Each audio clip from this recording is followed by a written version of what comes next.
Nell'ultimo libro, Amnesia, niente come sembra e nessuno è il personaggio che dice di essere.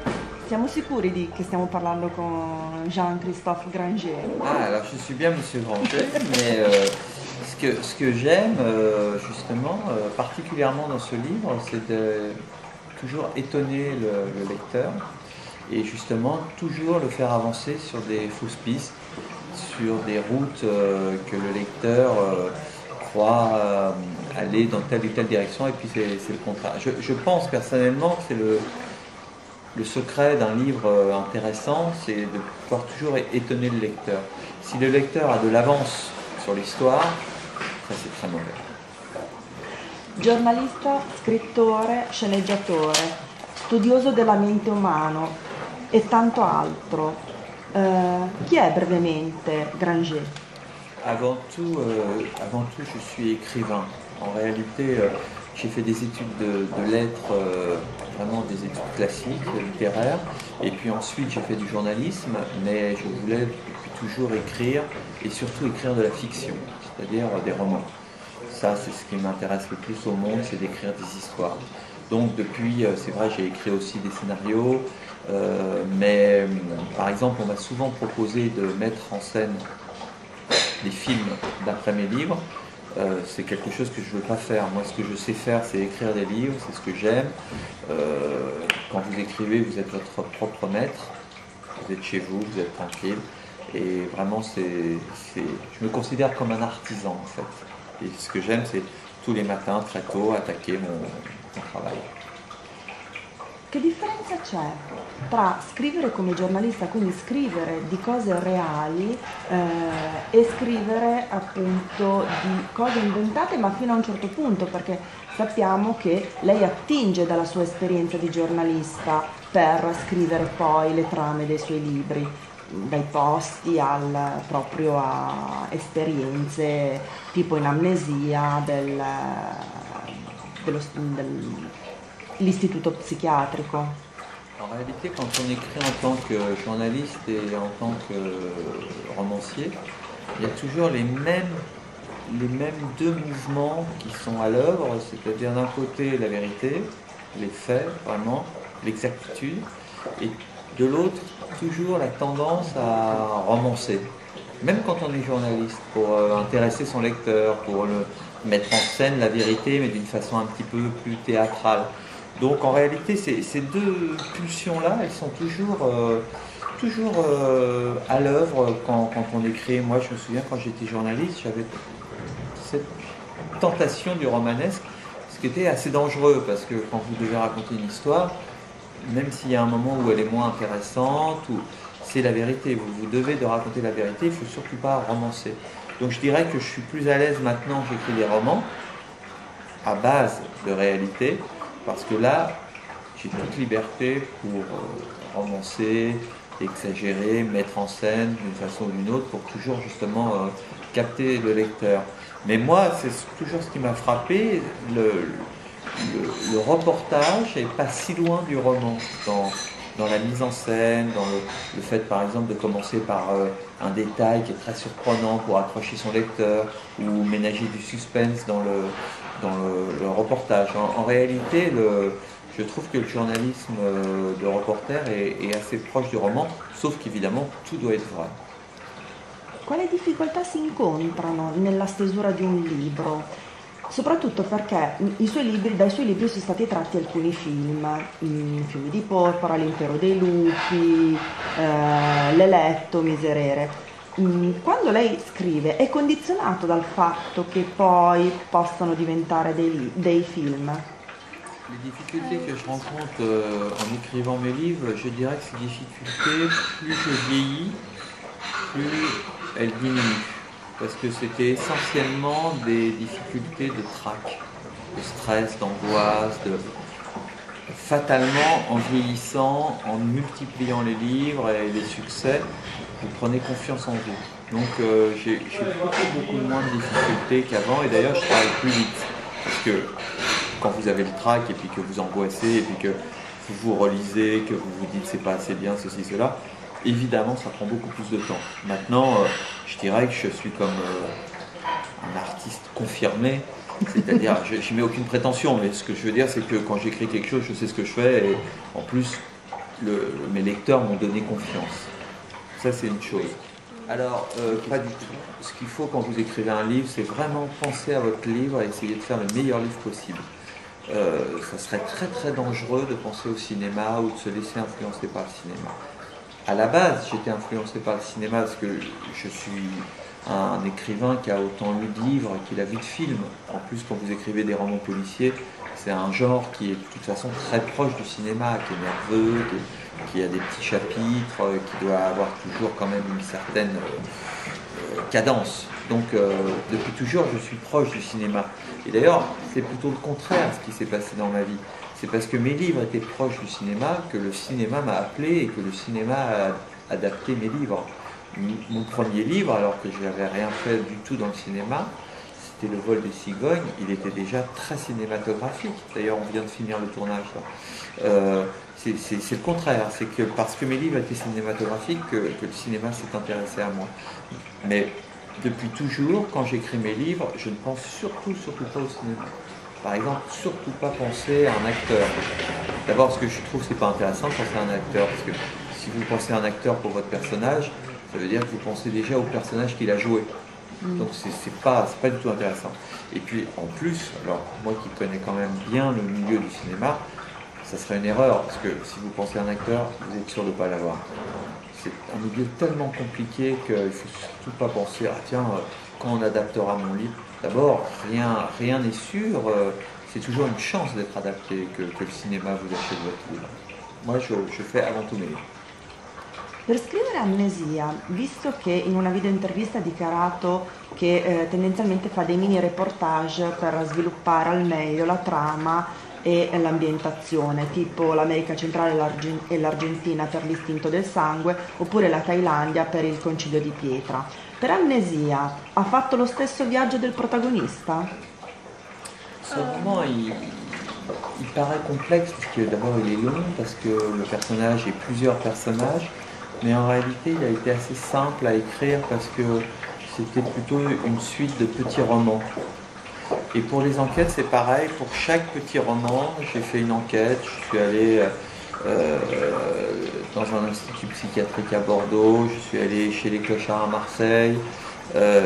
J'aurais bien aimé faire des speed dating là pour rencontrer des filles, mais ma fiancée n'était pas d'accord. Mais pour chaque personnage, j'ai fait mon reportage et c'était vraiment sympa parce que je vivais quasiment ses aventures, quoi, et je pouvais noter chaque détail et ça a été très agréable à écrire. I personaggi femminili sono abbastanza complessi. In Amnesia Anaïs, Diane nel concilio di pietra, Jeanne nell'istinto del sangue, sono donne single in carriera con diverse difficoltà a livello sentimentale. Perché sceglie questo tipo di donna? Pensa che sia rappresentativo per i nostri tempi? Alors, d'abord, je pense que d'un point de vue romanesque, il est plus intéressant d'avoir une femme, comme souvent mes personnages, qui ont un caractère très fort, qui ont un rôle dans la société presque masculin, un rôle d'homme. La policière dans le passager, dans Amnesia, c'est une femme flic, elle a vraiment un fort côté masculin. Donc ça, je trouve ça très intéressant. Je trouve aussi très intéressant que ces femmes aient toujours des traumatismes, un passé avec des choses difficiles à vivre, et ce qui leur donne une espèce de caractère tourmenté, une complexité qui est chouette. Ensuite, là aussi, les difficultés sentimentales, je pense que c'est évidemment beaucoup plus romanesque, c'est plus dramatique. Et puis, alors oui, je trouve que ça correspond tout à fait à la situation de la femme actuellement, ça c'est sûr. En tout cas à Paris. Moi, je connais que des femmes en détresse.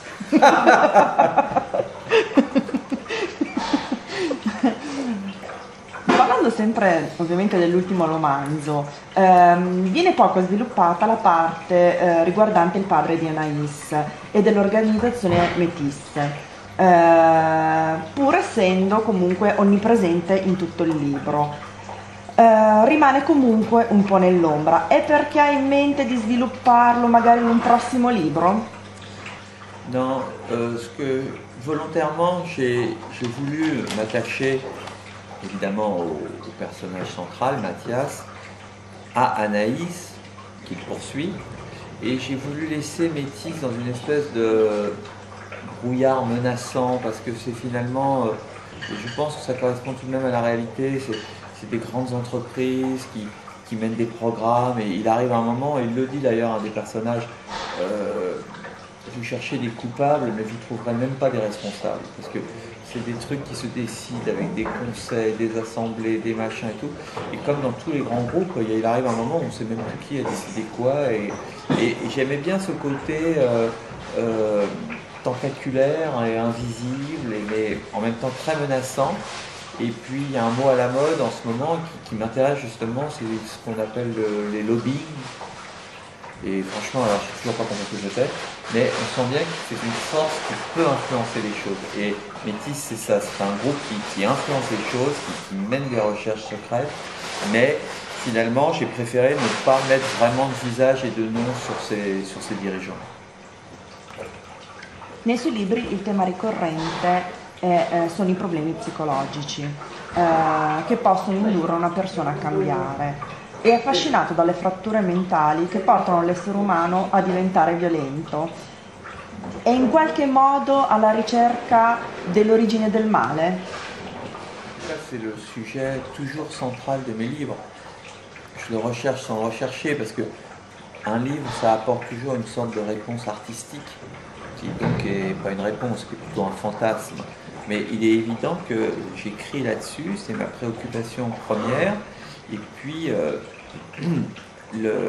d'un point de vue rationnel, il y a cette préoccupation de vouloir écrire sur la violence, le mal, la mettre en scène et puis aussi la vaincre, parce que dans mes livres, c'est toujours le héros qui gagne quand même, qui arrive à tuer le mal.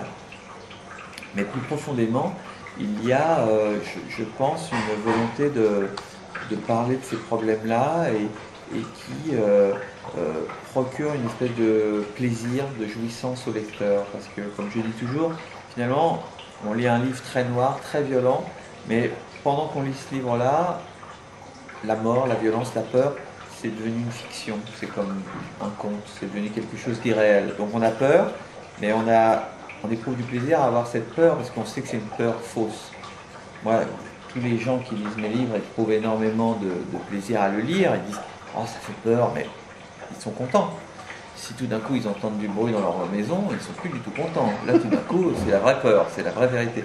Donc je pense qu'il y a une vraie jouissance à lire quelque chose qui fait peur en sachant que tout est faux. Comme les films d'horreur, par exemple, les films d'épouvante. Bon, les adolescents, ils adorent aller voir les films d'horreur parce que, bon, on a peur, c'est horrible, mais finalement, c'est faux. Et j'en parle tout le temps, alors, mademoiselle, là, elle en a marre d'entendre même répondre. Et c'est comme les enfants. Moi, j'ai des enfants, ma petite fille, elle veut toujours des histoires de sorcières, donc des histoires qui font peur. Et elle aime bien, parce qu'elle aime bien chatouiller cette peur, tout en sachant que c'est faux, que je suis là. Les enfants adorent ça, et je crois que les adultes aussi. On adore finalement gratter cette chose qui nous effraie, et par la fiction, bizarrement, ça devient un peu faux, un peu illusoire. Vista l'intensità e l'atrocità dei delitti che descrive, cosa potrebbe spaventare Jean-Christophe Granger? J'allais faire une blague, mais bon. Qu'est-ce qu'il faut me faire peur Non, alors, c'est très difficile à expliquer, mais je considère qu'il y a une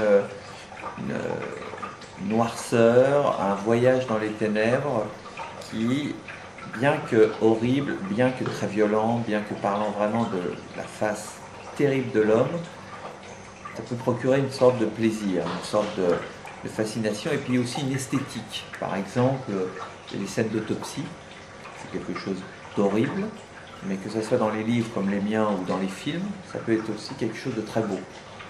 Dans des salles blanches avec des lumières. Bon, là on peut trouver de l'esthétique et du plaisir. Où je trouve qu'on ne peut pas trouver de plaisir, et moi c'est un thème que j'évite en réalité, parce que vraiment je trouve ça, pour le coup, juste horrible, c'est tout ce qui est pédophilie. La pédophilie, moi je peux pas. Ça concerne les enfants, ça concerne vraiment tout l'aspect malsain de l'adulte imposé à l'enfant. Ça, je pourrais jamais écrire un. J'ai écrit des livres où il y a un soupçon à un moment donné, mais c'est pas ça l'histoire, parce que c'est pas un thème qui m'intéresse, c'est pas un thème dont je veux parler, c'est juste pas bien, quoi. Là, il y a rien à tirer de ça, je trouve. Il y a eu des bons romans là-dessus, hein, mais moi personnellement, c'est la limite que j'ai naturellement, surtout quand on a des enfants. L'ultima domanda, una cosa che ci ha incuriosito è il riferimento alla daguerrotipia, che è un sistema fotografico particolare. Come ha conosciuto e in quale circostanza questo sistema?